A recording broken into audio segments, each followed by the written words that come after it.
सोने का ससुराल। इंदु के पति की अच्छी खासी कमाई है। मनोहर सारे पैसे लाकर इंदु के हाथ में रख देता है। मुझे एक बात समझ में नहीं आ रही, जब से मैं शादी होकर आई हूँ आप सारे पैसे मुझे ही दे देते हैं। कुछ तो अपने पास भी रखा कीजिए।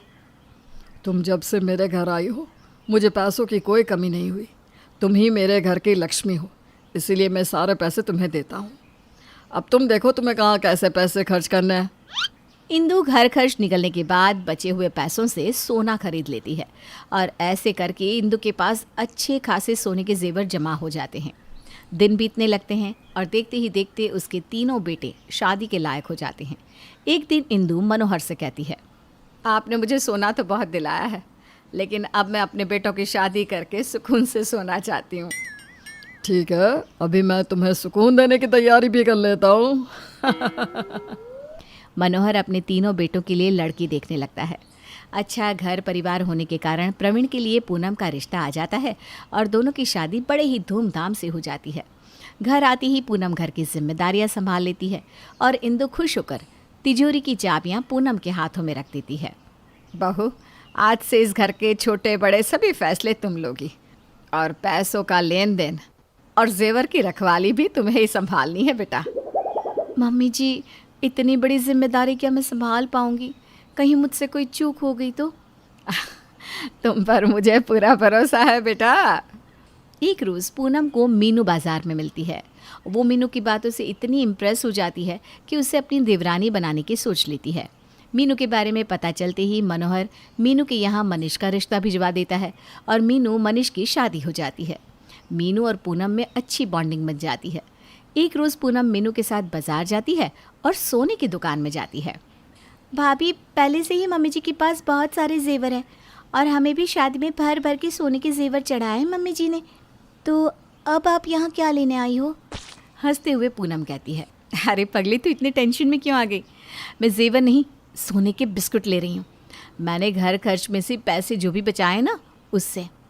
ये सब मैंने मम्मी जी से ही सीखा है। कभी ना कभी ये हमारे काम ही आएंगे। ये सही है भाभी। पूनम सोने के बिस्कुट बनवाकर घर चली आती है। सब कुछ अच्छा और बढ़िया चल रहा था। एक रोज़ मोहित डॉली से शादी करके उसे अपने साथ घर ले आता है। इस तरह की किसी लड़की को अपने घर पर देखकर इंदु गुस्से में लाल हो जाती है। अभी क्या अभी इस लड़की को मेरे घर से ले जा, ये मेरे घर को तोड़ कर रख देगी। माँ, मैं डॉली से बहुत प्यार करता हूँ। हमें आशीर्वाद देकर डॉली को अपना लो माँ। डॉली भी दोनों भाभी की तरह इसी घर को बांधे रखेगी। मम्मी जी, मान भी जाइए ना, कितनी प्यारी और भोली दिख रही है। मोहित ने कुछ देखकर ही शादी करी होगी। तुम लोगों के कहने पर मैं इसे आने दे रही हूँ, लेकिन मुझे इस पर एक पैसे का भरोसा नहीं है। इंदु मोहित और डोली को आशीर्वाद देती है और डोली आखिर में घर में आ ही जाती है। मन ही मन डोली कहती है, इस घर में तो आ गई मैं। अब किसी तरह से सोने से भरी ये तिजोरी मेरे हाथ लग जाए, फिर जाए ये मोहित भाड़ में। इस बेचारे को तो पता भी नहीं है कि उसने किस नागिन को घर में जगह दी है। अब मेरे जहर से इस घर को कोई नहीं बचा सकता। अगले दिन डॉली मौका देखकर मीनू से कहती है, भाभी, आपको आए हुए तो काफ़ी दिन हो गए हैं, लेकिन फिर भी आपकी इस घर में कोई पहचान नहीं है। सभी की ज़ुबान पर पूनम ही पूनम रहता है। मैंने और मोहित ने अपनी मर्ज़ी से शादी की है, लेकिन आप तो इन लोगों की पसंद हो ना। फिर भी आपको तिजोरी छूने तक तो दूर, उस कमरे में भी जाने नहीं मिलता। कहीं ऐसा ना हो कि आप देखती रह जाए और पूनम भाभी सब चट कर जाए। नहीं, ऐसा कुछ भी नहीं है। भाभी भी मुझे अपने बराबर मान देती है। वो कभी भी कुछ भी लाती है तो पहले मेरे लिए लाती है, और भाभी हमेशा मेरे साथ ही सोना लेने जाती है। अभी आपको ऐसा लग रहा है, लेकिन एक दिन आप बहुत पछताएंगी। मेरी बातों को याद करेंगी तब। अगले दिन इंदु को शादी में जाना होता है। वो पूनम से कहती है, बहू, मुझे कुछ जेवर निकाल कर दे, मुझे आज शादी में जाना है। लाओ भाभी, मुझे चाबी दो, मैं मम्मी की जेवर निकाल देती हूँ। नहीं मीनू, तुम रहने दो, मैं दे रही हूँ। उस कमरे में मैं ही जा सकती हूँ। क्यों? मैं भी तो इस घर की बहू हूँ और इन सब पर मेरा और डॉली का भी उतना ही हक है जितना आपका है। मैं ही आज तिजोरी खोलूँगी, नहीं तो मेरा हिस्सा मुझे दे दीजिए। तुम्हें क्या हो गया है मीनू? तुम इस तरह से बातें क्यों कर रही हो? आप अकेले ही सारा सोना निकल जाएगी और हम दोनों मुंह देखते रह जाएंगे। क्यों, मैं सही कह रही हूँ ना डॉली? हाँ, हाँ, बिल्कुल सही बात है। एक के हाथ में सब कुछ और बाकी के पास कुछ नहीं। तीनों में काफ़ी बहस होती है और बात इस नतीजे पर आती है कि एक एक हफ्ते तीनों के पास तिजोरी की चाबी रहेगी। इस हफ्ते के लिए मीनू चाबी लेती है और डॉली कहती है, आपने तो आज हिलाकर रख दिया भाभी, नैले पर दहला। पूनम भाभी की तो बोलती ही बंद हो गई। आज से हम दोनों एक टीम। मैं ना ये चाबी अपने बेड के नीचे रखूंगी, पूनम भाभी को पता ही नहीं चलेगा।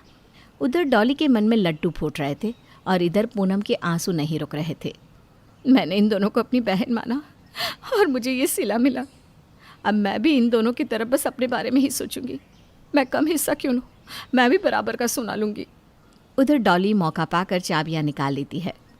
आखिरकार खजाने की चाबी हाथ लगी गई। जिसके लिए मैंने ये सब कुछ किया। चोरी करूंगी मैं और नाम आएगा मीनू भाभी का। डॉली मौका पाकर मीनू के कमरे में से चाबी चुरा लेती है और रात को जब सब सो रहे होते हैं, डॉली चुपचाप उस कमरे में जाती है जहाँ तिजोरी रखी थी। डॉली तिजोरी खोलती है और सोने की चमक से कमरे में रोशनी हो जाती है। डॉली की आंखें बड़ी बड़ी हो जाती है। इतना सोना तो मैंने आज तक अपनी ज़िंदगी में नहीं देखा। सब लेकर चंपत हो जाती हूँ, फिर लड़ती रहे दोनों मीनू और पूनम, मेरा हिस्सा मेरा हिस्सा। किसी को भनक लगे उससे पहले बैग में सब भर और निकल डॉली यहाँ से। डॉली यहाँ सोना अपने बैग में भर रही थी। उधर इंदु, जो सब छिप कर देख रही थी, डॉली का वीडियो बना लेती है। डॉली जैसे ही सोना लेकर भागने लगती है, वैसे ही इंदु पूरे घर की लाइट ऑन कर देती है और डॉली को रंगे हाथों पकड़ लेती है। तुम्हें क्या लगा तुम मेरे घर का सोना इतनी आसानी से ले जाओगी और मैं देखती रहूंगी? एक एक पैसा जमा करके मैंने ये सब खरीदा है। डॉली इंदु को धक्का देती है। उतने में ही सब उठकर आ जाते हैं। मोहित, देखो ना तुम्हारी माँ मेरे साथ कैसे पेश आ रही है। तब इंदु सबको वीडियो दिखाती है और मोहित डॉली को एक तमाचा मारते हुए उसके हाथों से बैग छीन लेता है।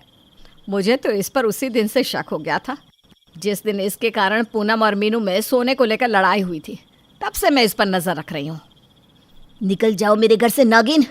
माँ ने ठीक कहा था, लेकिन मैं ही तुम्हारे प्यार में अंधा बना बैठा था। इंदु तिजोरी की चाबी वापस पूनम के हाथों में दे देती है और मीनू से कहती है, हमें कभी भी किसी और के बहकावे में नहीं आना चाहिए। चाबी भले ही पूनम के हाथों में है, लेकिन नज़र मेरी हमेशा उस पर रहती है। किसी के साथ कुछ भी गलत नहीं होने दूंगी मैंने कुछ सोच कर ही पूनम को ये जिम्मेदारी सौंपी है। मीनू सबसे माफ़ी मांगती है और सब कुछ पहले की तरह हो जाता है। इंदु एक अच्छी लड़की देखकर मोहित की भी शादी कर देती है और इंदु के सोने को पूनम अच्छे से संभालती है।